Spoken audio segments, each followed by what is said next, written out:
Hello, everyone.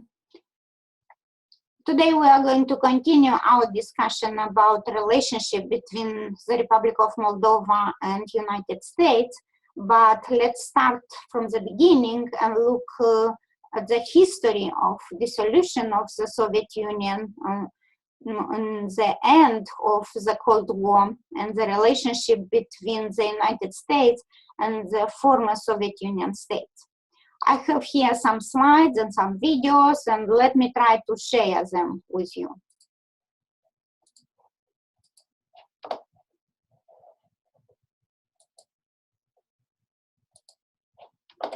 We are going to analyze US foreign policy after the Cold War, the Russian foreign policy, Russia Federation as one of the successor states of the Soviet Union, and the United States and Russia Federation relationship. As to start from the beginning, probably if we are looking for the end of the Cold War, you remember probably the famous phrase, Mr. Gorbachev, tear down that wall. I hope you recognize the video here, and let me try to play it for you. Today I say, as long as this gate is closed, as long as this scar of a wall is permitted to stand, it is not the German question alone that remains open, but the question of freedom for all mankind. In the 1950s, Khrushchev predicted, "We will bury you." But in the West today, we see a free world that has achieved a level of prosperity and well-being unprecedented in all of human history. In the communist world, we see failure. There is one sign the Soviets can make that would be unmistakable, that would advance dramatically the cause of freedom and peace. General Secretary Gorbachev, if you seek peace, if you seek prosperity for the Soviet Union and Eastern Europe, if you seek liberalization, come here to this gate. Mr. Gorbachev, open this gate.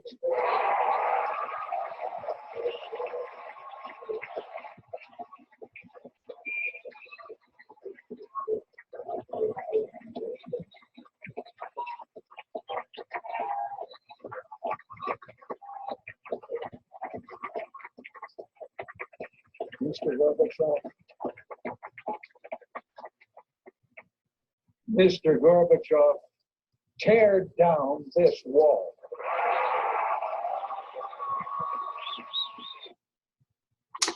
Well, yes, I guess you recognized Reagan at the Brandenburg Gate in 1987 with his famous phrase, with his historical address, Mr. Gorbachev, tear down this wall.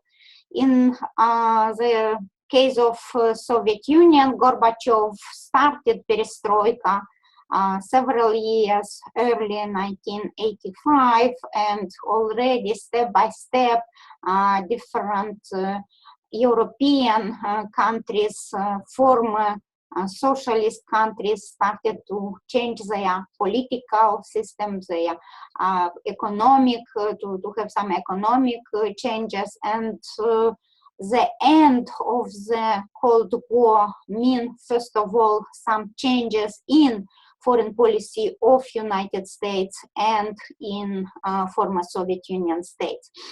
This affected, first of all, relationship between US and Russia. If we are looking from the perspective of relationship between US and Russia, from the historical perspective, we need to see the relationship from the point of view of US and from the point of view of Russia. US foreign policy is considered to have certain kind of relevant and prominent points after the Cold War. Some researchers pointed out that US started to follow and preserve the American global hegemony. We discussed about the distribution of power, and we discussed about the power relationship between different states. Here is the moment to remember and to try to go back and to discuss a little bit how Americans viewed the end of the Cold War and how Russians perceived in former Soviet Union, how Russians in Kremlin perceived the dissolution of the Soviet Union. Americans thought that the end of the Cold War is their win. They interpreted that not the end of the Cold War, but the winning, or US winning the Cold War battle and this dual distribution of power on the global level. But this was not the case in the former Soviet Union. Yes, in the beginning, as you remember, Gorbachev tried to embrace the concept of global relationship, global harmony between different states. But further on, this didn't work. And still in Russia is this concept not so clear about the dissolution of the Soviet Union. But anyway, mostly researchers agreed that after the Cold War, American US became the global power. This is usually very debatable situation regarding to the distribution of powers, but the fact that America became the global power is practically agreed with most of the researchers. To preserve American global hegemony was one of the US goals after the Cold War. First of all, US came out to be most prominent military power after the dissolution of Soviet Union. As one of the authors put it down, 2 minus 1 mean 1. Means that if Soviet Union did not exist anymore, means only American power remained. That's why US continued to promote their economic development, in special at that point, computer, communication industry, also culture, pop culture, and in special thinking about their ideology, their concept of free market, democracy, and so on. Next point is to fostering globalization through the continued development of liberal international economic institutions. Globalization is viewed as a concept of promoting, first of all, economic development. American American politicians try to benefit from this point of view, to try to have access to other economic markets. And in special, one of the concepts in this case was Clinton concept of big emerging markets.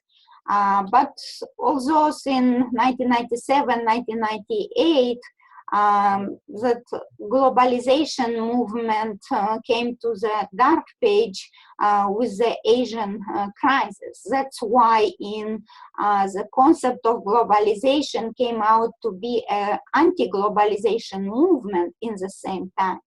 And for this approach, from one point of view, that globalization is bringing access to international institutions, the possibility to have access to international markets and to have free access to different countries, came out to have other side of the problem, which is more general access to different communication system for different criminal organizations, for terrorists, for narco trafficking business, and weapons, and so on. That's why practically we can see different aspects of globalization after the Cold War. Next point is to promote the zone of democratic peace, to promote democracy. Yes, after the dissolution of Soviet Union, US thought that this is a time to go further and to foster the concept of democratic countries and try to implement democracy in different countries, including in former Soviet Union states. This came to be not so easy task after, for example, in Russia, after a period of Yeltsin, another leader came to power as former KGB agent, Putin, and the concept of democratization didn't stick so much to that part of the world, since very high level of corruption, since economic crisis, and so on. As an aspect of promoting democracy came to be also complicated from the point of view that US had different interests in have access to Asian markets. After the dissolution of Soviet Union, US started to push the concept of globalization in China further. But the controversial interest of economic development of US business in China didn't allow US politicians to go further with that idea. That's why in this case also we can see this bilateral and dual approach from this point of view. If we look from the point of view of employing military power to solve different humanitarian disasters, probably the most proeminent example in this case is Somalia in 1992, when US troops were ordered to deal with this famine in Somalia and to further bring this responsibility to United Nations. But after 18 US Rangers were killed and dragged on Somalia as streets, Congress, of course, ordered that they withdraw the US forces from Somalia.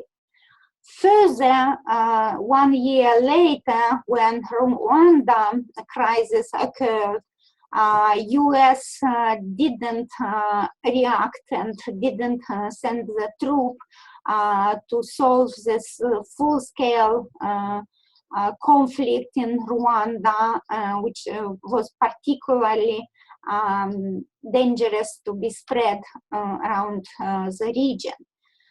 Further, Europeans criticized US, and Clinton came to the point to apologize for not intervening in Rwanda. The European crisis in former Yugoslavia also came to be relevant to this discussion as to employ or do not employ military power to solve humanitarian disasters.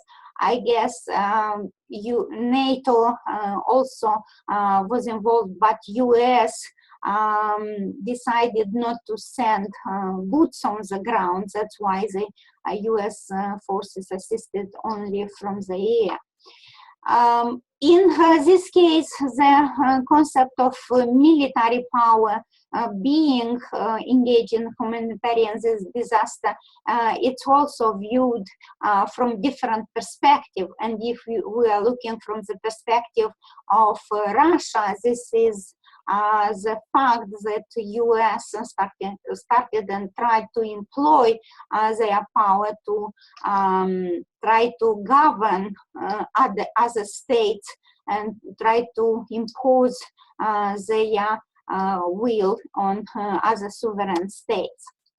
Next point can be like punishment and isolation of rogue states that allegedly threaten the regional stability and American security and so on.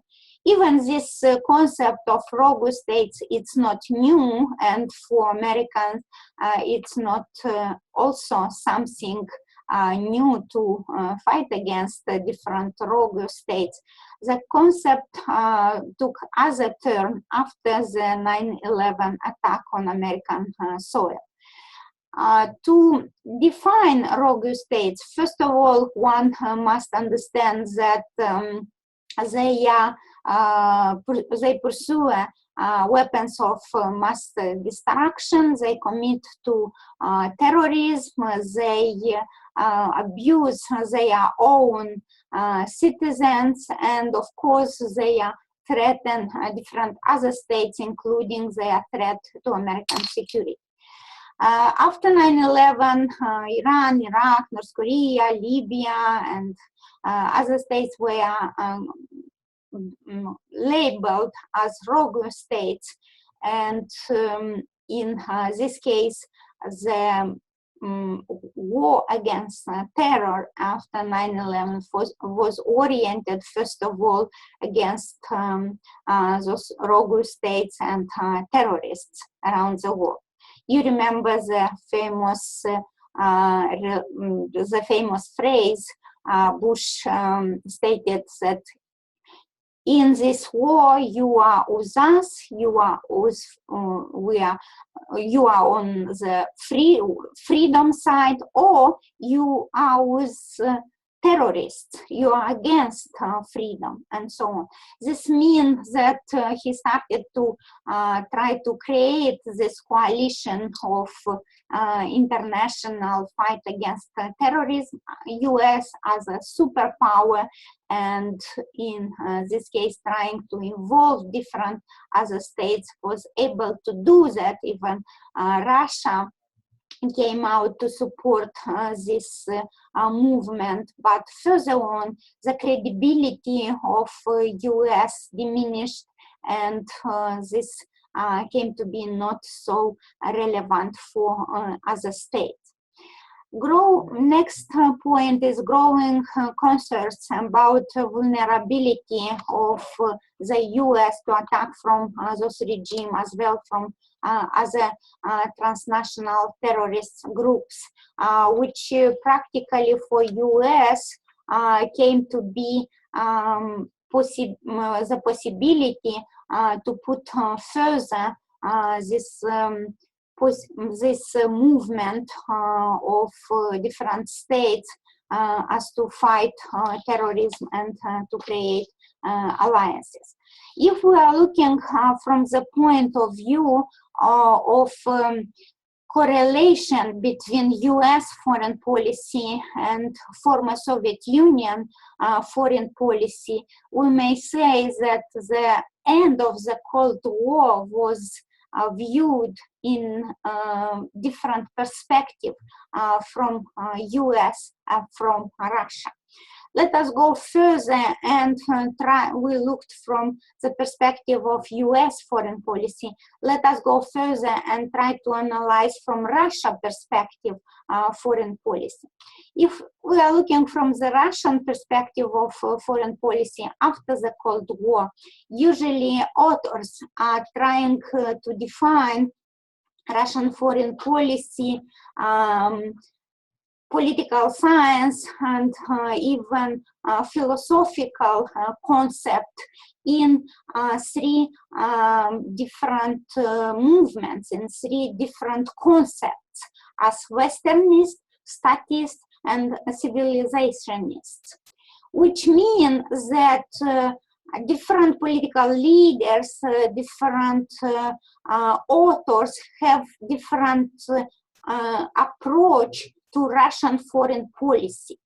Russia has a long, rich history of development of political thinking, of philosophical thinking, and being certain country during the historical period of time was confronted with the concept how to manage foreign policy related to different other states, to different European states, Western and Eastern states, and in the same time, how to manage development of the national level, to combine internal and foreign policy. In this case, it's also one of the Russia concepts. Let us go further and discuss step by step those three philosophical and political science and international relations concepts. First of all, you can see here Westernists. Westernists are oriented to West and to European countries as the source of development, of economic development, of technological, scientific development. The civilization is developing in the West. That's why Russia is, from point of view of development of innovation, is related to the Western countries. That's why in this case self-image of Russia from Westernist point of view, it's that Russia is a part of the West. Others are not Western world, and we as Russia do not belong to that part of the world. The movement and the orientation of the foreign policy must be integration with the West. From historical past, we can attribute here very clearly Peter the Great, with his orientation, with his movement to implement in Russia everything what is progressive, what he considered is more progressive because came from the West, and to try to implement step by step in Russia on the all levels.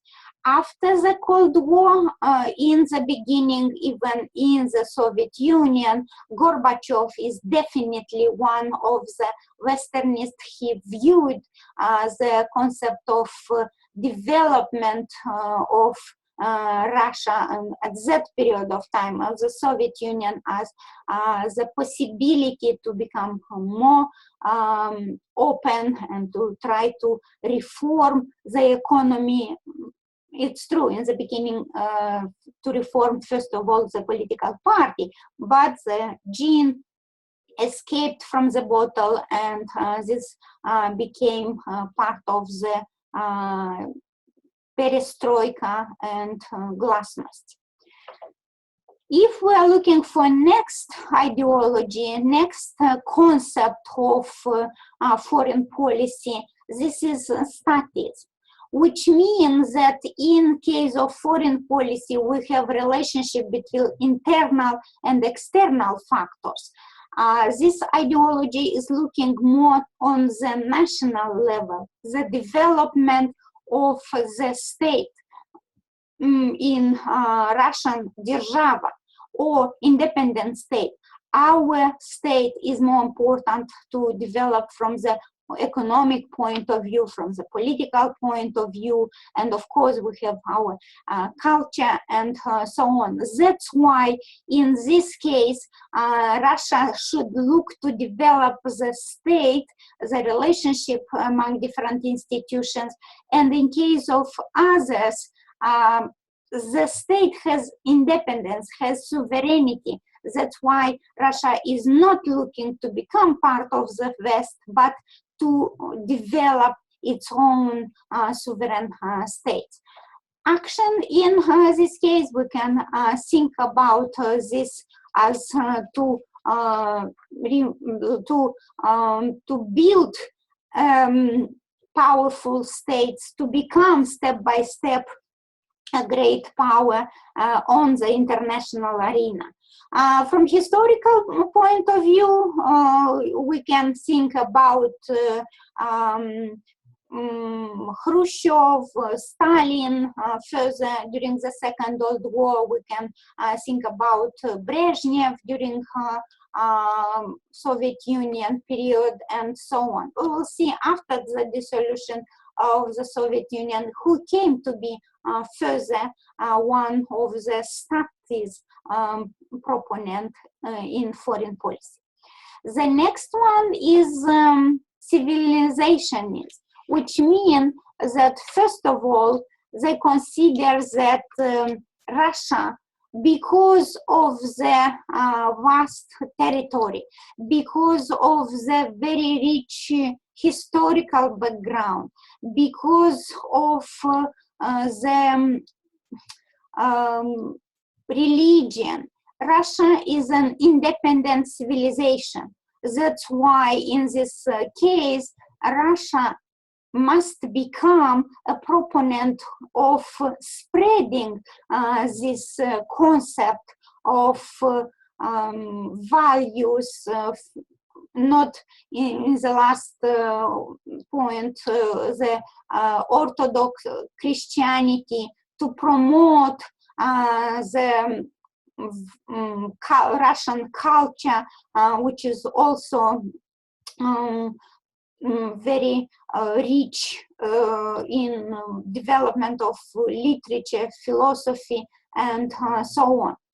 The relationship with others, that Russia should not follow the Western law, but first of all should go further and develop and spread their values, their concepts, their ideology, their ideas, and so on.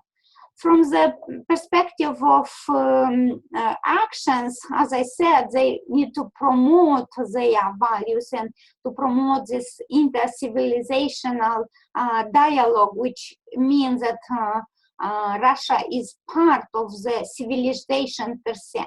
From historical point of view, we can look back as Ivan the Terrible, when he promoted the concept of Moscow is a third empire, is a third Rome, I'm sorry. And in the same times, the concept of pan-Slavianism, which mean to promote the Slavic culture, to promote the concept of relationship between different other cultures.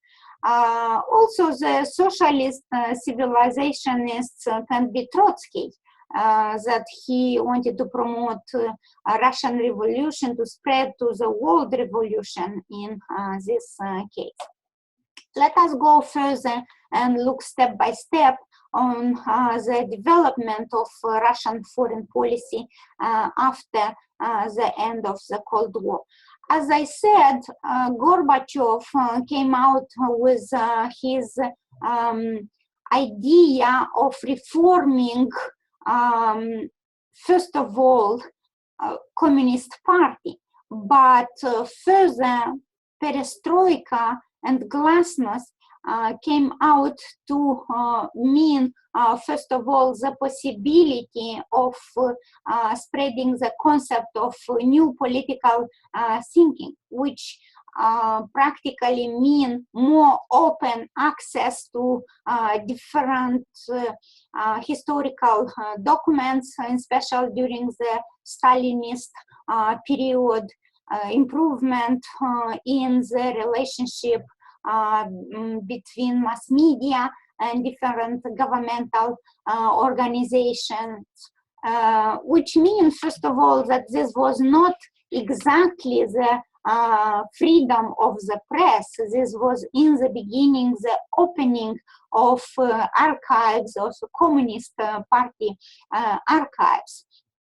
On the international level, in the beginning, this was very accepted by Western powers. Strategic Arm Reduction Treaty in 1991, support for the democratization of the former Soviet Union states. And on the national level, Gorbachev was highly prized with more development of freedom and democratization in different former Soviet Union states, including in the Republic of Moldova.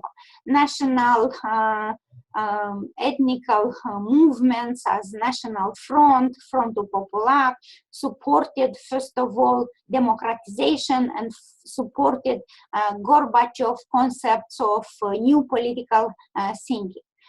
But because the dissolution of the former Soviet Union, Soviet Union used to be so highly centralized from the economic point of view, so highly centralized from the political point of view, that practically in Moldova we didn't have the historical development of different national elites. We didn't have developed independent economy. Everything was very correlated between different other former Soviet republics.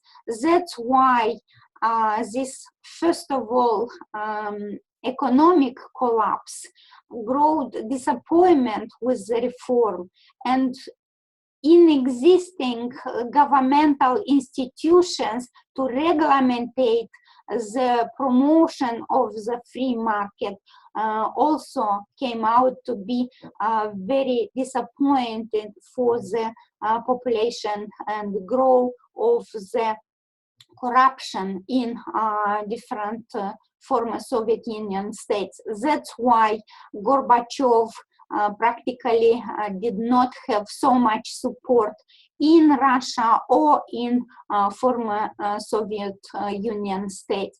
Even in our days, the legacy of Gorbachev is viewed in Russia in different way. One part is praising Gorbachev for promoting democracy, for promoting liberalization, and some others blaming Gorbachev practically for destroying the great countries, the great sovereign independent states, and that's why this after the Kremlin putsch,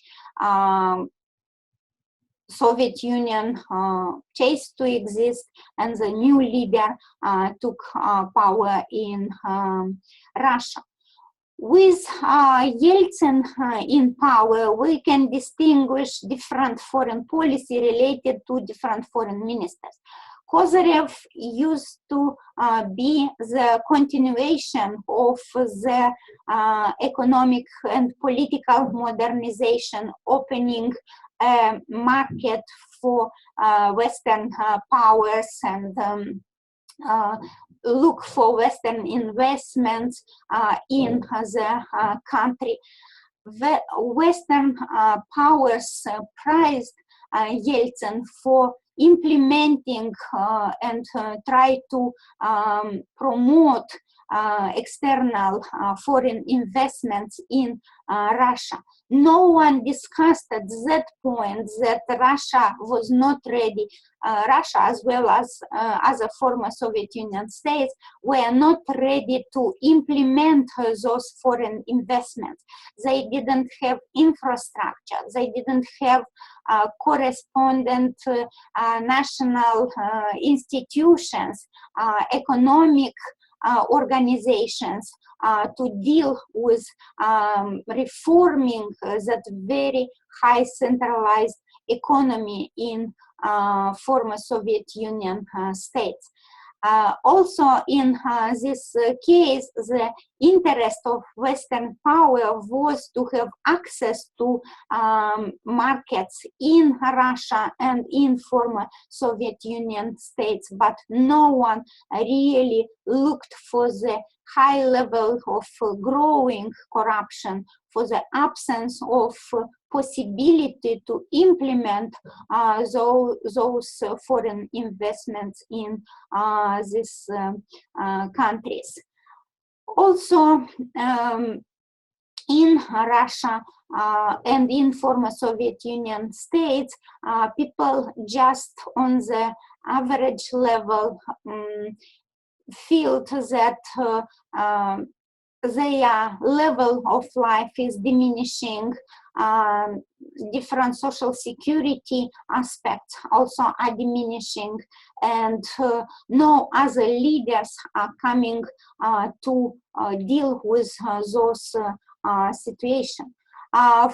Further, during Yeltsin period in power, during Evgeny Primakov concept of strategy of great power balancing, first of all, he tried to reorient from geopolitical point of view and from economic growth, try to create this strategic triangle between Russia, China, India, and America, and try to place Russia in the context of possibility of growth from economic point of view, from point of view of political development, and further to try to benefit from this balancing. We said that this concept of great power balancing is when a weak state is trying to balance between great powers. In this case, yes, Russia was weak, came out weak after the dissolution of the Soviet Union, the collapse of economy, the collapse of relationship between different parts of the economic development in former Soviet Union states. Economy continued to stagnate. New relationships, economic relationships cannot be established so easy. And after that, for that is necessary not only from technological point of view to renovate new technology, to implement new machines and so on, but from the human capacity point of view, it's necessary to have the possibility to develop, to educate, to train new leaders, new economic management in this case, which was not possible to do in such short period of time. Development on the international stage also did not help relationship between Russia and, let's say, United States. The conflict in former Yugoslavia pushed Russia away in this case, and that's why Russians practically did not see themselves in a very positive ambience from the point of view of relationship between US and Russia. We said about development of different concepts, and when we are discussing about new leader, which Yeltsin appointed, the former KGB leader, KGB employee, Putin, he was definitely a proponent of this statism development in foreign policy. His concept was of great power, pragmatism. In his Munich speech, he pointed out that after the dissolution of the Soviet Union, US became a hegemon and became a world police to decide about the development of different other states. Although it's not relevant for one state to decide about international order, and Russia do not agree with this, and he considers that the world is moving from this stage of unipolar world to the multipolar world. That's why this reorientation of Russian foreign policy is considered to come during that Putin Munich speech on the strategic conference. The economic and social development in Russia improved. Russia started to develop economy and started to rely, first of all, on the rich natural resources, which Russia is very well known as being one of the richest country in the world of natural resources. They started to develop export of natural resources, and special oil prices were high. That's why the economic development came out to bring possibility to improve and to concentrate power on the national level. Putin tried to show and to create his image as a strong, powerful leader, which in case of different secessionist movements, as in Chechnya and Caucasus, came out to be very appealing to Russian citizens.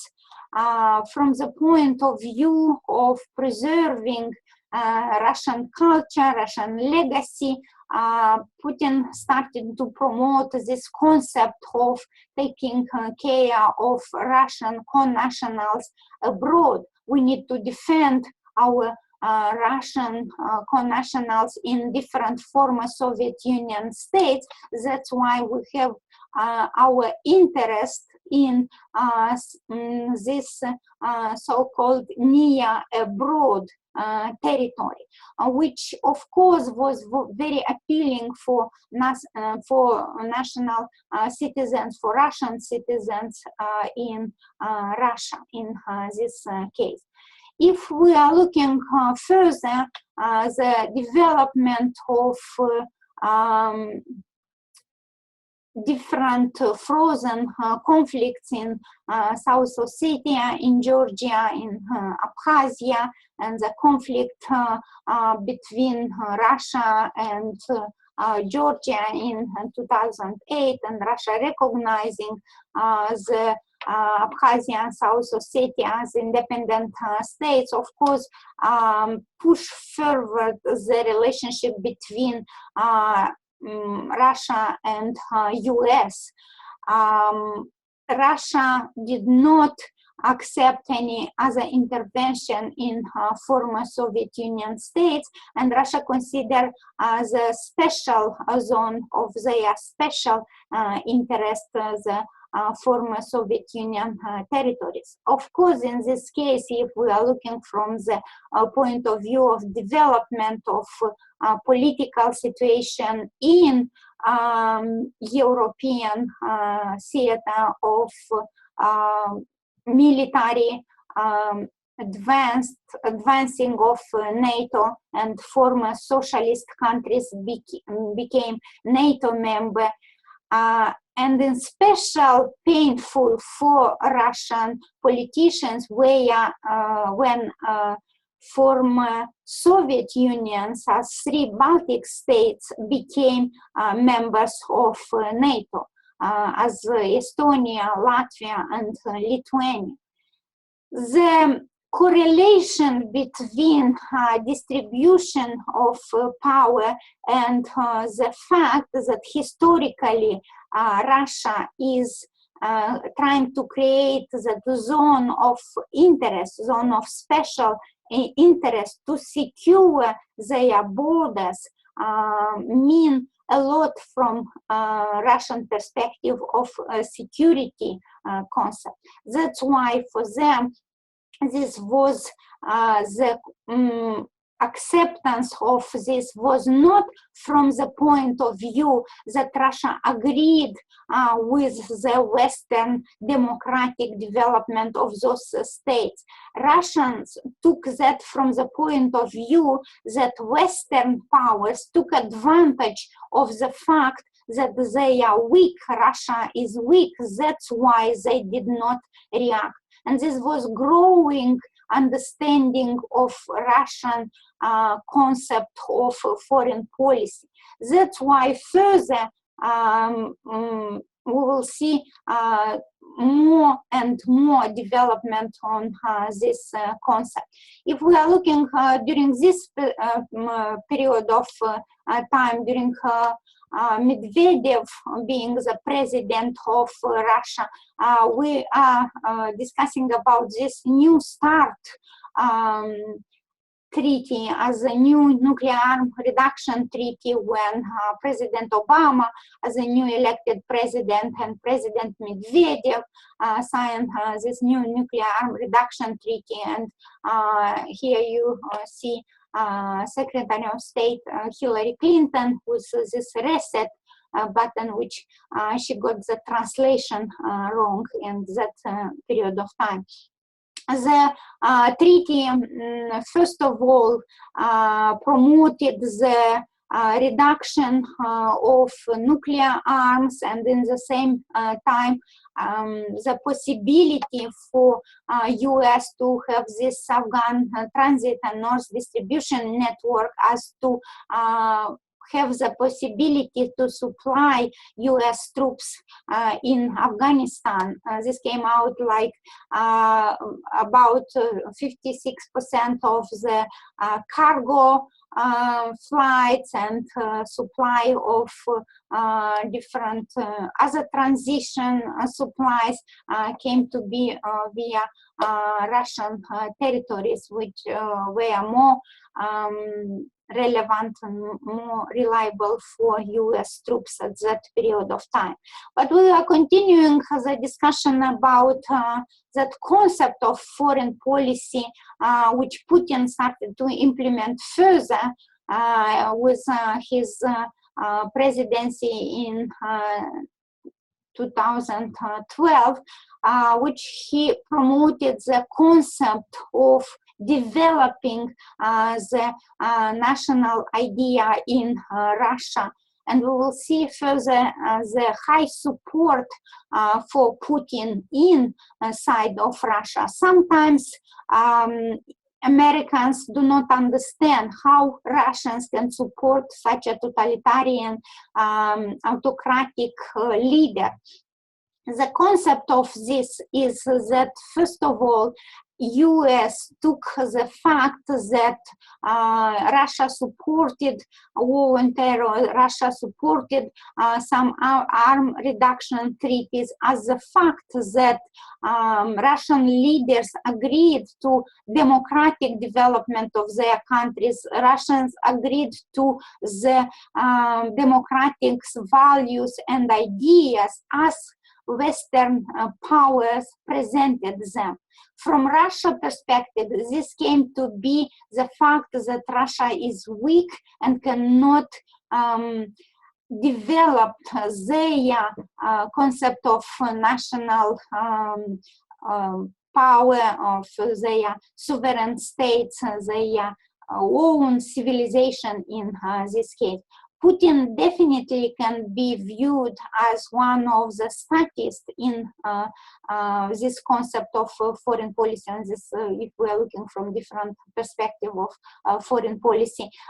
He is trying to develop and to grow Russia from an economic point of view. He is trying to concentrate power on a different level. And lately we can see that further movements of Putin in Ukraine and annexation of Crimea definitely is trying to show that Russia is over that economic crisis, that Russia is one of the emerging powers on the global level, and they are trying to implement this concept not only related to Western powers, but also related to former Soviet Union states being more active on different levels. In this case, try to prevent other countries, as for example Ukraine or Moldova, as joining North Atlantic treaties organizations, or to promote to join European Union in this case. That's why Putin is trying to bring further this concept of the fact that world is becoming multilateral, that world is not unipolar anymore. Russian military intervention in Syria is trying to go further and to show that Russia has capabilities to be an equal player on the international arena, and to promote that idea that Russia is also a very strong military power. It's another discussion about Russian economic development, in special right now when the prices for oil are so low, when United States started to extract oil and it's not so dependable anymore to other countries for natural resources. And in this case, the further development will show how the interaction between Russia and United States, and Russia and former Soviet Union states will show. That is all for today. We will continue next time, and we will go further. If you have some questions, please write me an email, and we will continue our discussion next time.